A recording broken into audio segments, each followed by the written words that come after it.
Budi 95 I would say is this still a subsidy? Lagi murah banding dengan harga market? Subsidi makin hari makin banyak. Tiap-tiap tahun bertambah.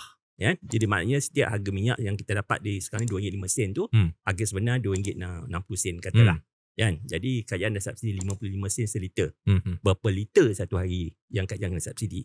Kan? Itu menjadi satu masalah sebab penduduk bertambah, penggunaan juga bertambah. Ya. Jadi banyak isu lah. Orang kata T20 saja yang memang pun T20 yang dapat lebih dia yang subsidi sekarang ni sebab dia kereta banyak, kereta besar dan travel sana ke sini kan. Betul. Dia pakai lebih. Walhal sepatutnya kita nak bagi lebih kepada B40 dan juga M40. Sekarang ni percubaan kerajaan Madani ni pula, dia nak buat yang Budi Madani ni, dia menggunakan cara yang lain, iaitu secara operasional, iaitu menggunakan teknologi. Menggunakan teknologi makna apa?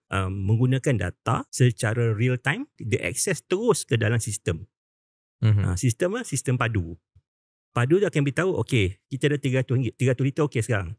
Itu first time. Lepas tu dia akan check balik dengan padu, berapa kita cukup. Bila kita bayar cash. Kalau kita nak beli secara kredit, pakai credit card, 2 kali verification, Faiz. Satu, masuk kad tu, dia akan pergi dekat bank balik cakap, okey, kita lock 200. Kan selalunya kan. Lepas tu, sistem tu akan pergi pula kepada padu, tanya pula padu tu, okey, berapa liter dia entitled, berapa balance dia ada. So akan tambah maybe 7 to 8 seconds. Kan? Jadi lama sikit.